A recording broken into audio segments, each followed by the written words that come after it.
hatte jeden Tag Panik, Angst, Schwindel, Herzrasen und ein unendliches Gedankenkarussell.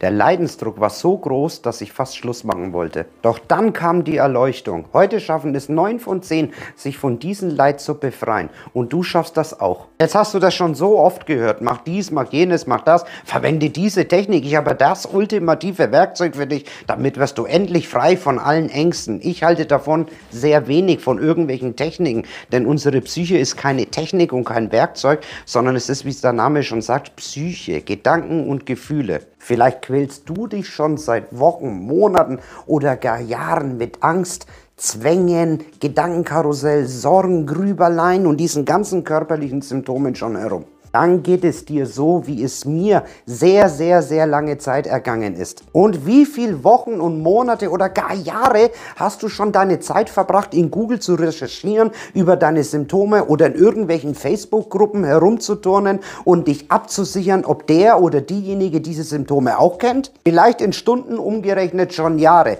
Bei mir war es jedenfalls so. Und bist du schon mal zu einem positiven Ergebnis gekommen? Vermutlich nicht. Nein, denn die allermeisten machen da nämlich nur eines. Ich habe das, ich habe diese Angst, ich habe jenes und es wird immer nur noch schlimmer, denn lösungsorientierte Ansätze hat man da in der Regel nicht. Es scheint eher wie ein Wettbewerb zu sein, wer die größeren Symptome hat und man kommt überhaupt nicht oder irgendwann mal zu einem vernünftigen Ergebnis. Und genau da liegt ja schon das ganze Problem. Wir setzen uns nicht konstruktiv mit diesen Symptomen der Angst auseinander. Und wenn wir das nicht tun, wenn wir das nicht machen, können wir nicht verstehen, was Angst ist und können Angst nicht auflösen. Aber dazu noch im weiteren Verlauf dieses Videos.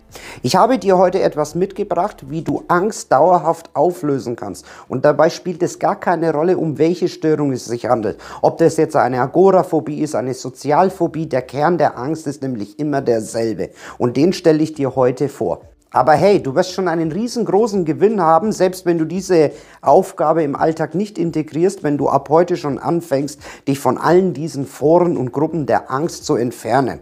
Aber hey, wir fangen jetzt einmal an. Kommen wir zurück zu unserer Schulzeit. Du kannst dich bestimmt noch erinnern, dass wir damals immer diese Umkehraufgaben gemacht haben, ne? Und diese Umkehraufgaben, die waren ja in der Regel immer so, ich mache jetzt hier so ein fiktives Beispiel, ne? 100 ist gleich 50 plus 50 und dann, und dann richtig rum 50 plus 50 ergibt 100. Wenn wir uns das einmal kurz vergegenwärtigen, also da wir das hier an dieser Stelle einmal verinnerlichen, dann können wir dieses Prinzip rein theoretisch natürlich erstmal auch auf die Angst anwenden. Stell dir an diesem Beispiel jetzt einmal vor, Angst wäre 100. Nicht-Akzeptanz wäre 50 und Ungewissheit wäre auch 50. Also, was heißt es? 100 ist gleich 50 plus 50 wäre hier Angst, ist gleich Nicht-Akzeptanz plus Ungewissheit. Was bedeutet das jetzt in der Praxis? Das möchte ich dir jetzt einmal veranschaulicht erklären. Zunächst einmal müssen wir verstehen, was Angst überhaupt ist. Was ist denn überhaupt Angst? Ja, ich habe Angst, mir geht's nicht gut, ich habe Angst, im schlimmsten Fall, Angst ist mein Feind. Das Gegenteil ist der Fall. Angst bedeutet Schutz, okay?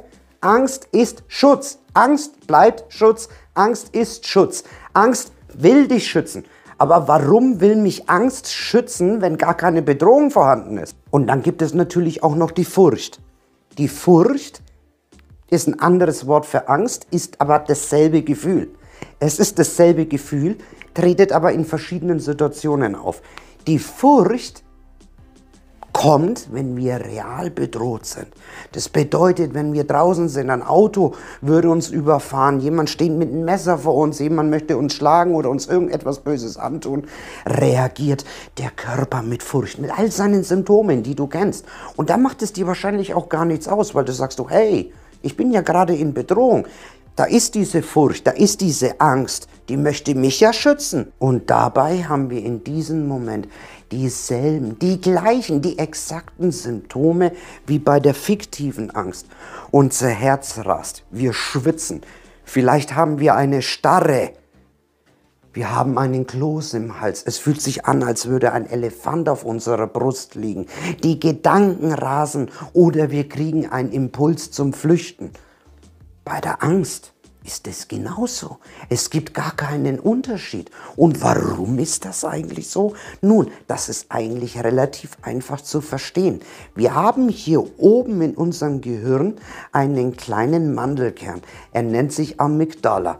Diese Amygdala, die hier oben innen drinnen ist, reagiert auf Geschichten im Kopf, die wir uns erzählen, glauben, mit den gleichen Symptomen der Furcht, Angst, mit den gleichen Symptomen.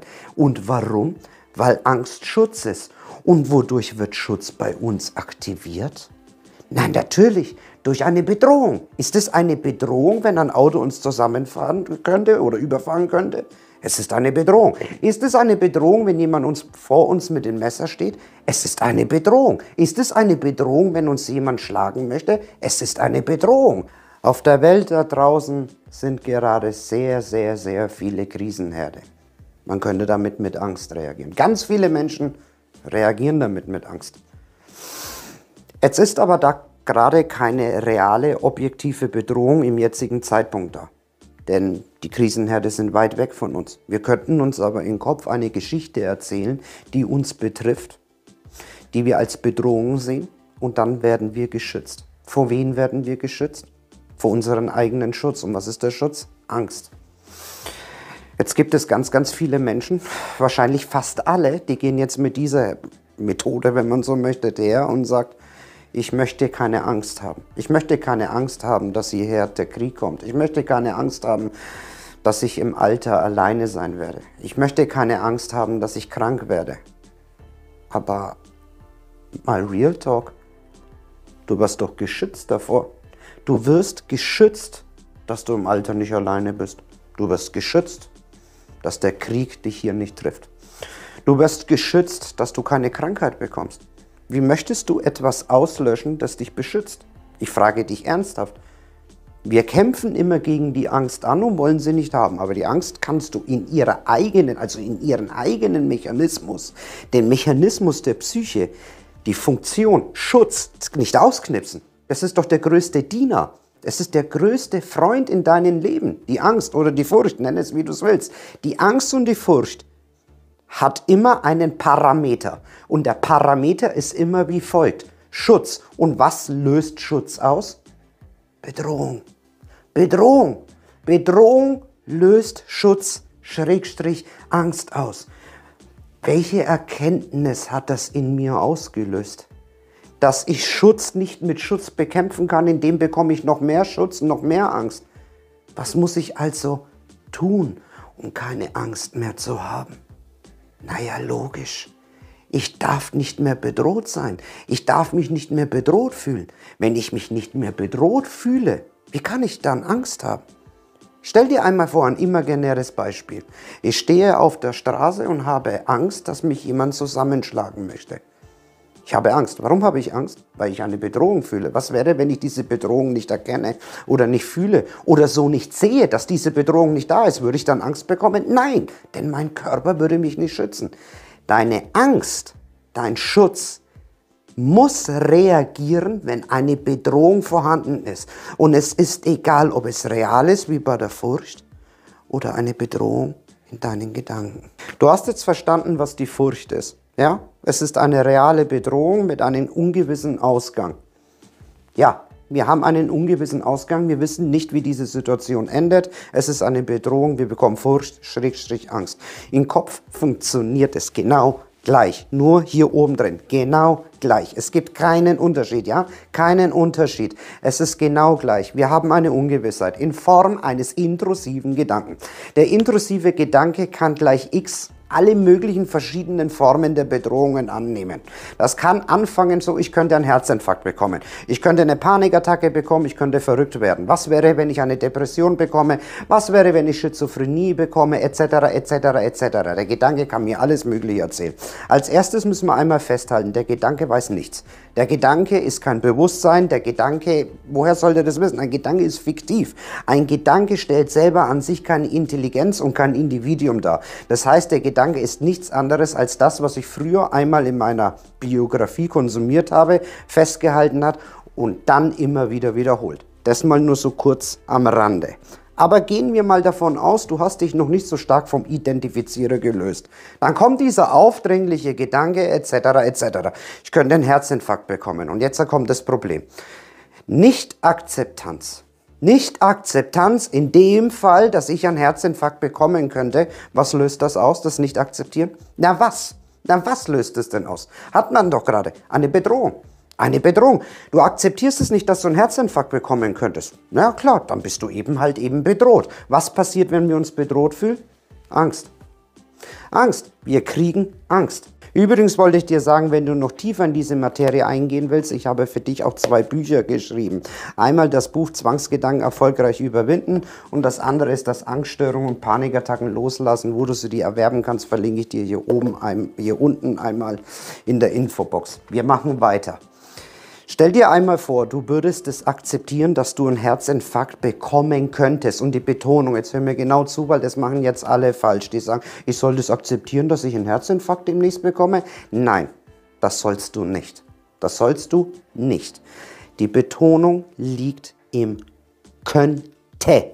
Könnte, okay? Fett unterstrichen, könnte. Könnte ist nicht ist so, könnte ist könnte, ja? Könnte, ja? Es gibt schon vieles in deinem Leben, das du bereits heute schon akzeptierst, dass es passieren könnte. Und sag jetzt nicht nein. Ich mache dir ein Beispiel. Akzeptierst du es nicht, dass du, wenn du auf die Straße rausgehst, dich vom Blitz treffen, dass der Blitz dich treffen könnte und du erschlagen wirst vom Blitz und dann umfällst?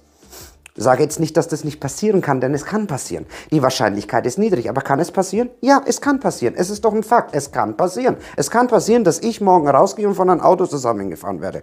Den allermeisten kann das auch passieren. Akzeptierst du das, dass das passieren kann? Ja, du akzeptierst es. Hast du was gemerkt? Da ist keine Bedrohung da. Und weil keine Bedrohung da ist, hast du auch keine Angst, dass dich ein Auto zusammenfährt. Und deswegen hast du auch keine Angst, dass dich der Blitz treffen könnte, wenn du rausgehen würdest. Du willst, dass dein Körper dich nicht mehr schützt. Du willst, dass deine Psyche dich nicht mehr schützt. Auf der logischen Ebene ist es zwar irrational, aber die allermeisten, die Ängste haben, sagen ja, ich will ja diese Angst nicht mehr haben, die soll ja verschwinden, ich will die ja nicht mehr. Aber du hast jetzt ja verstanden, was sie auslöst. Wenn sie ausgelöst wird, sei dir ab heute dessen bewusst. Irgendetwas ist in deinem Kopf, irgendeine Geschichte, egal was, ich weiß nicht welche. Irgendeine Geschichte ist in deinem Kopf, die dir irgendetwas erzählt, was demnächst in der Zukunft in Form eines Was-wäre-wenn-Gedanken in dir entstehen könnte. Und dann entsteht Schutz, weil du nicht möchtest, dass das passiert. Und warum? Weil du es nicht akzeptierst, dass es passieren könnte.